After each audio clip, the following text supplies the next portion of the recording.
All right, y'all, we are back. And we had a fun little chat before this. And honestly, we didn't talk about this, but what it's got me thinking about is that you got to be doers of the word and not just hearers of the word. Do you know what I mean? And so we kind of wanted every now and then to check in on ways we've been trying to live, the things that we've been learning in these talks, how it's been affecting us, what we've been seeing. So TJ, you want to start us off, brother? Yeah, man. So we talked about Sister Tracy Browning's talk on music recently, and I felt inspired to listen to more of the children's songs in our home with our family. And something so cute that's happened is I started kind of singing "I'm a Child of God" with Titan before I put him down for bed, and then listening to him in the morning and stuff. And so lately, as I've been getting ready to put him down, he's been like, "God, God, God," and I'm like, "Wait, what? What? You hungry? What'd you want?" And he's like, "God," and I'm like, he wants to sing "I'm a Child of God" before bed. That's wild. So cute. And I'll be singing it, and he'll like sing along with me, and I'll be like getting all like teared up and stuff. And anyway, but it's just been a blessing to act on that prompting, and then to see like Titan, because that's like all I want for him is to like feel like love the gospel and like love Jesus, you know. So I love that, even maybe he doesn't obviously understand everything, like he's wanting to sing "I'm a Child of God" and sing those truths with me. And so anyway, I wish when I I've been sang to loving it. Rocky that it sounded as good as when TJ sings to Titan. Yeah, right, bro. Titan voice has of an an angel, upgraded dude. singer in his family. Yeah, Nah, that's so dude. lucky. That's good. That's good. Something I've been trying to do. President Oaks challenged us to have kneeling prayers morning and night, and said that we'd be blessed as we do that.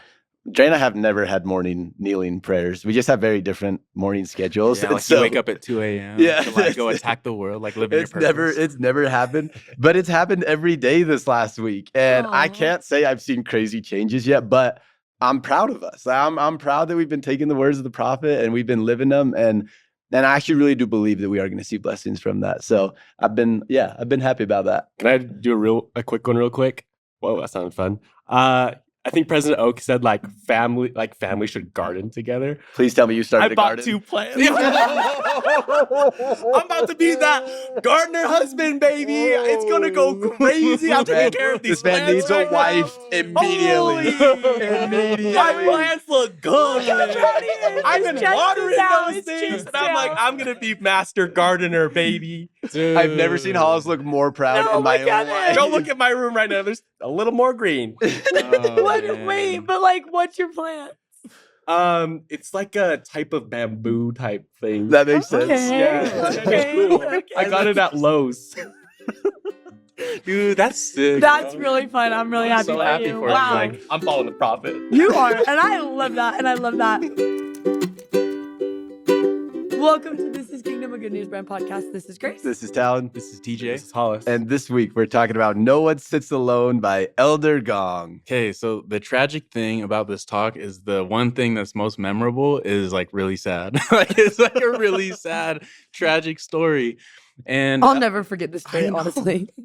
Like, oh my gosh. It's the fortune cookies and this really sad story. And so go read the talk. But anyway, okay, so Elder Gong shares this experience where he's going with a father to visit the father's son. And what happened for this poor son was when he became a deacon, his parents wanted to spoil him and kind of splurge and get him some new shoes because they're proud of him. They're like, wow, you're a deacon, we passing the sacrament and stuff.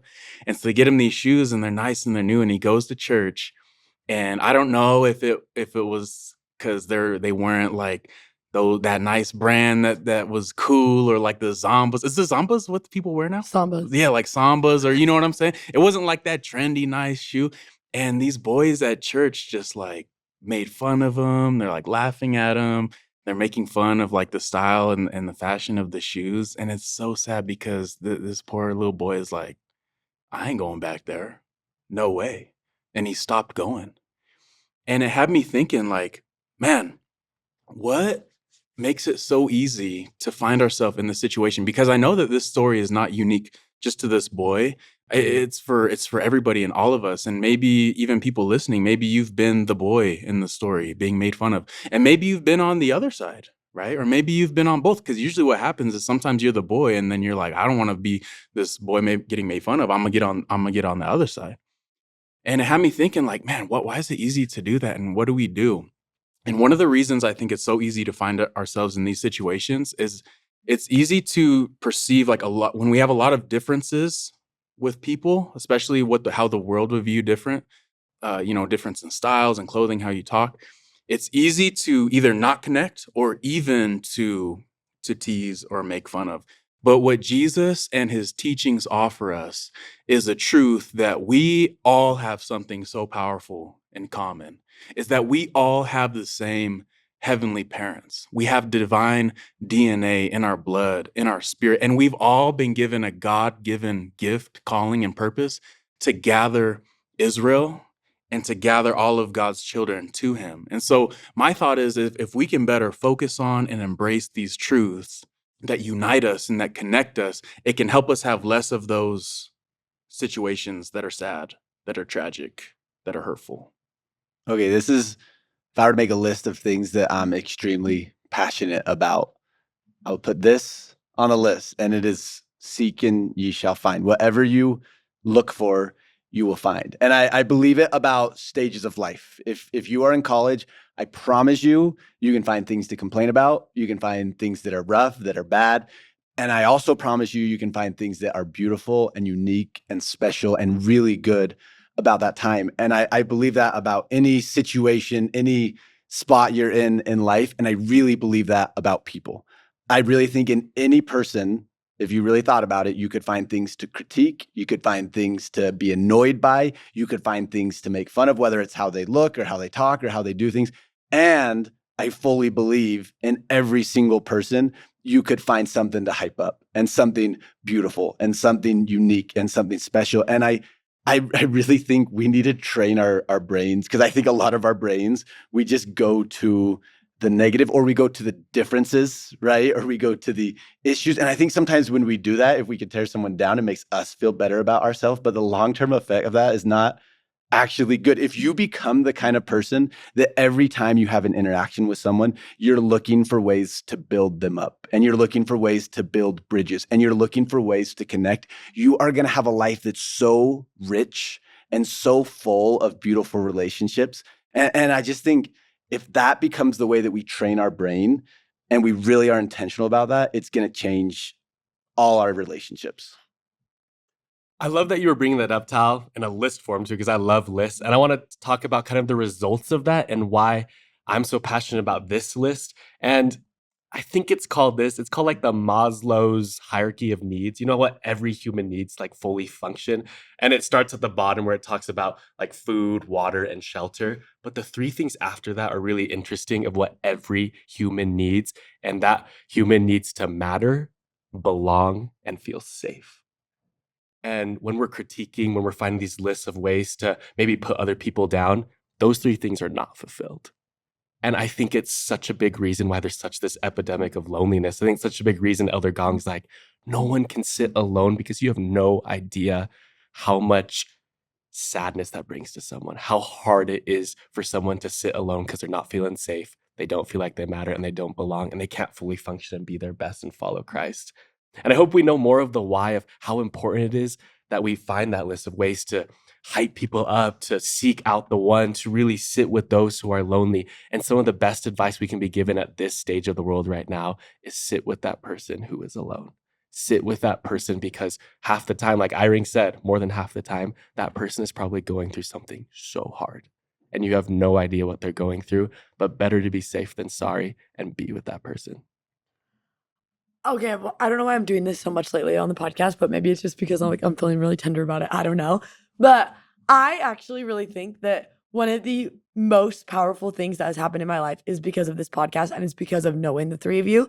Because I truly don't think there's anyone that has like made me feel more empowered to do that. And I think that there's so often, I think at least for me, it's like really like human nature to like to do excuses and be like, no, well, I'm not really brave, and I'm like kind of shy, and I don't really want to be the person that does that. And it's easy for me to like look around and like see the negative and like be like, oh, well, if no one else is doing it, why would I do it? And I'm gonna find what I look for, obviously. But I think one of the coolest things that has happened in my life is realizing and being not just empowered, but also inspired to realize that I can make a difference. And that difference won't just be made for other people, but I can actually make a difference in my own life, in how I feel about myself, in how I see the world.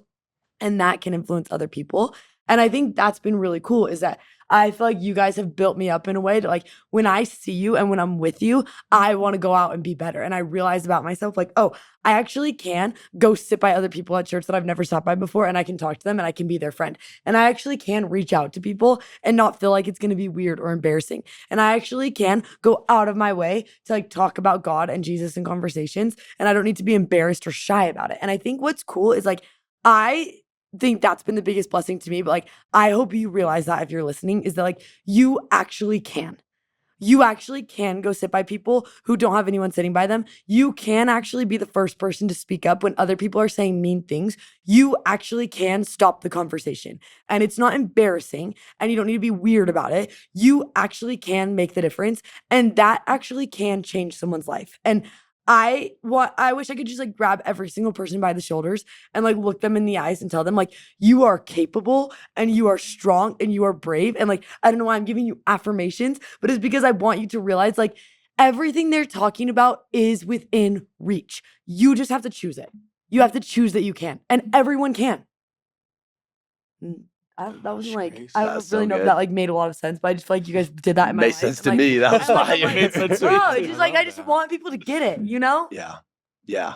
I'm thinking of some real life examples, and one, Grace, I gotta shout you out because I don't think I've ever been hyped up as much, like, through a text. Like text from Grace can, like, make you want to go and, like, pursue your dreams and, like, change 100%. the world, and it's through text. It's because it's all in And caps it's in lock. all caps, okay? And it's message after message, just like, oh my gosh, like, I got this, bro. Like, I am brave, I am courageous, I can do hard I'm things. doing everyone's Okay? affirmations. And I think of Grace, and I think of this sweet lady at church where I pulled up with Titan because I had to do something in my calling, and Lo was home, and I got to shout out Lo because Kit reminded me, like shout out Lo, man. Lo, you are beautiful, you are amazing. I'm so pumped that you're my wife. Like, oh my gosh, you're a superhero. Shout out to you. But Let's I just start shouting Yeah, out why our is this people. being so I've been like, cute? Who else do we got? I just love her. But she was staying home with the baby, and I came to church, and I was a little bit late, and I didn't want to sit alone. I had Titan. I walked up and I saw this lady. I'm like, "Are you okay if I sit by you?"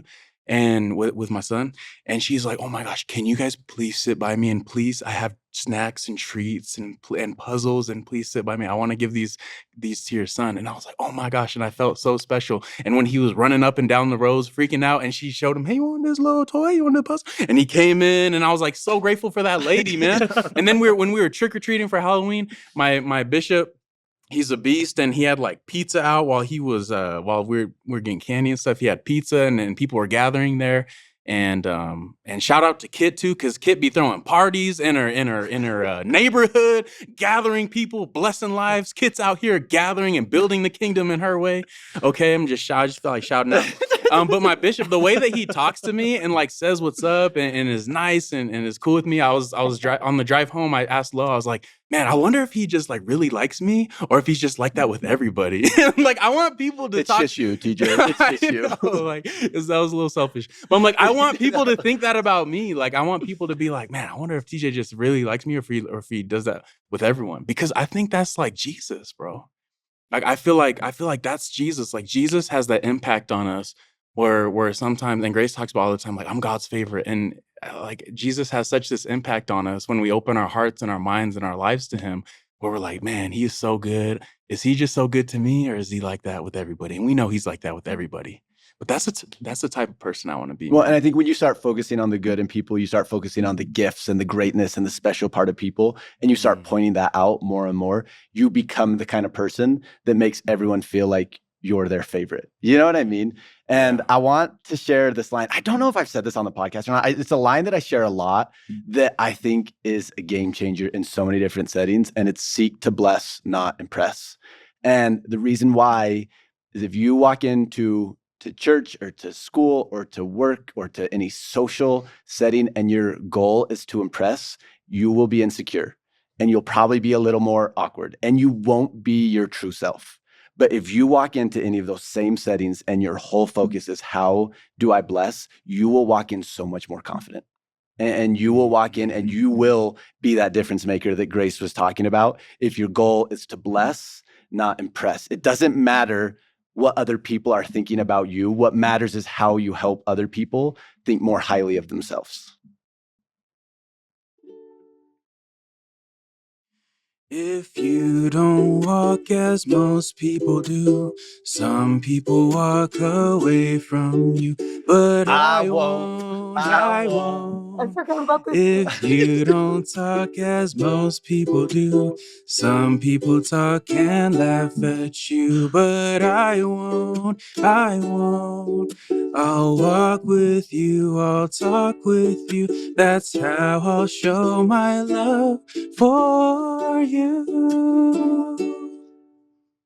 He pulled that song out of nowhere. Make What? that number one song in the hymn book. Put that as hymn one. Oh my gosh.